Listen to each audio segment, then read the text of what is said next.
Hi everyone, Gina Shelley here. Hope you're doing well. Um, it's a beautiful day in January. I thought I would sit by the window and show you how beautiful the snow is. And I'm back to tell you a story from my childhood.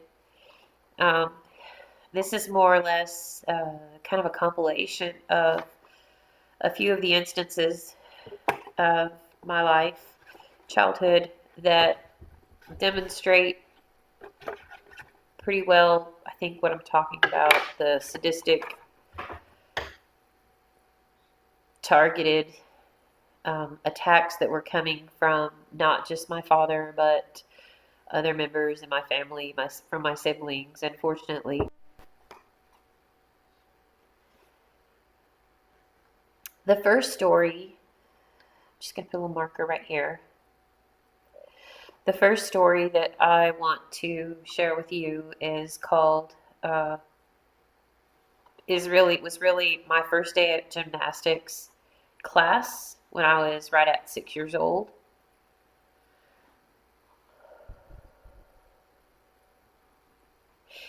My mother had set this up for me, and this was going to be on base. It turned out it was inside of an airplane hangar.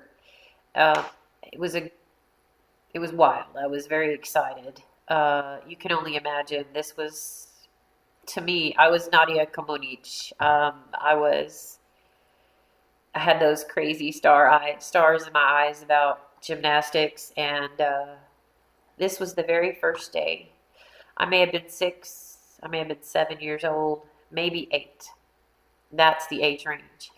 And this story involves myself and my father only, and a crowd of people inside of this airplane hangar. For whatever reason, I was in my father's care this day. And I know this was disappointing to my mother because she had set this up and this was something she wanted for us to do together. But for whatever reason, she couldn't be there on this day. And my dad picked me up or brought me to this very first gymnastics practice.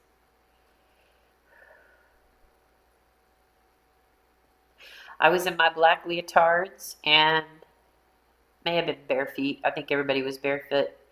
Little girls about my age, and we were all lined up. And the part I remember is that he was taking us across the balance beam just as a simple demonstration. It was a guy instructor, and one by one he held the hand of the young girl going across the balance beam, and then held her hands as she dismounted, which was really no big deal. It was just up, walk, walk, walk, jump down. And me being the cartoon brain version of little Gina, you can imagine. Again, I thought I was Nadia Comaneci, and I we walked across. I was second to the last. He walked me all the way across, and at the last minute, I thought I'll do a really cool dismount. I'll do, I'll land, I'll land Indian style. It'll be great. And I was deceived because there was like what I thought was like a sponge mat that was like a foot, looked like a foot of just pure sponge, really just went straight to the floor. And it wasn't soft at all. And it immediately dislocated my hip and bruised my tailbone so immediately and so badly. I was screaming bloody murder inside of this gymnasium for gymnastics. And my father had already left this little kindergarten party to go over to where they were doing the flying leaps and all that over on the other corner. And I remember, now my father had been, his first position in the military had been as a fireman. So he is trained in all things rescue and uh, helps of that kind. And so he runs towards the sound of the scream, which is coming from me. And listen, I can only tell you this. I had been conditioned and it had been drilled out of me that I was not to make any sounds, no matter how bad it was, especially at home or at any time. I wasn't to ever draw any attention to myself, but I was not allowed to be a squealing little child. Uh, like, you know, I just wasn't, I was struck down from that early on and I knew better. So for me to be screaming out like this, it was terrible. It was terrible. So screaming and squalling, and my father comes rushing over and assesses the situation and is looking, and in a moment that is literally out of a Hollywood movie, he scoops me up like Superman in a fireman-carried and out the police, I mean, not the, out the hangar we go, the airplane hangar we go, with him carrying me like some sort of hero carrying this broken baby child. He didn't talk to anybody. He just, I mean, off with me he went. And the parking lots are huge. You can get lost in thousands and thousands of cars. And so my father did this little act that he did to look like a hero. And then about 10 steps from the truck, he stops cold and grabs me and sets me down hard on this dislocated hip and says, "Walk it off. Walk it off." And then immediately leaves me and makes it to the driver's side, and inside the truck he is in about 3 really big steps for him. But I am left standing there in the middle of this parking lot with a dislocated hip and a tailbone that all of this is on fire, and he has just sat me down so hard it has come alive again. I haven't had a chance to recover from the immediate pain, even, because it's just happened again. And I am left to limp into the truck all by myself. No help from him. He started up the truck and now he's revving up the engine like, "You are taking too long." So I do. I get in the truck as fast as I can humanly make it. And I get in, shut the door, and we go straight home. There's no trip to the doctor. There's no trip to the ER for x-rays. There's no checking on any of this. There's no issues whatsoever. We're going straight home. My oldest brother had broken my arm when I was 6, about the same age. And he had to take me to the ER then. And he didn't want to. He didn't want anyone seeing the bruises all over my body. The bruises all over my back, all over the backs of my legs, all over my back. Things that I couldn't put on myself. The bruises that I lived with all the time. So I had to get my arm set then.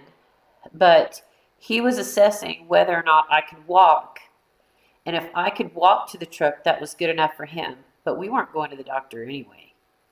I don't remember getting to go to the doctor very often or regular. I don't have access to any of my medical records because I was a military dependent. I haven't really sent away for them, but I doubt there's going to be anything there. Because he never let me go to the doctor. When I was dying with colic and E. coli poisoning at 2 weeks old, and I had lost from 4 pounds to 7 pounds, burning up with fever, and I was on fire and screaming, my dad wasn't going to let my mom get away to the emergency room. He sat on her like a chicken. And she eventually found a way to get the neighbors to watch my younger brothers so she could get to the ER with me. I just didn't have medical care. unfortunately. My dad didn't want it for me, didn't really allow it. But my mom made sure I was taken care of. She was always watching out for me as best she could in dealing with such a dangerous situation. So that's the story of my first day of gymnastics class, 7-ish, 8-ish years old. Uh, and just remember this: children cannot consent to secrets. Children cannot consent to being abused.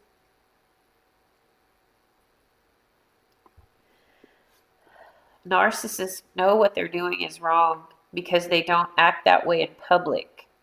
My father let me see that he was putting on a show for the folks back in the hangar, because I can assure you there were some military people in there. And this was the military base that he operated on, and this is where his career was. He was always very mindful of that. But he put on a show in the hangar, and about 3/4 of the way to the truck, but 10 steps away from the truck, he basically threw me out of his arms and slammed me down on the ground hard.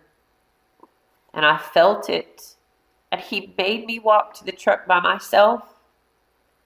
So, polar opposite behavior in front of a crowd and when he thinks nobody else is looking.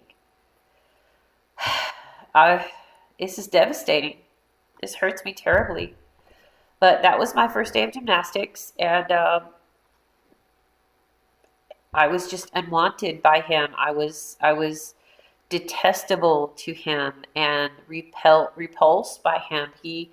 Every chance he took, he showed me how much I repelled him and how much he would be happy to get rid of me. It was devastating, developmentally, you can imagine. Emotional needs never met by this man, just only hatred, resentment, and bitterness, and maltreatment, mistreatment. Stay tuned for part 2.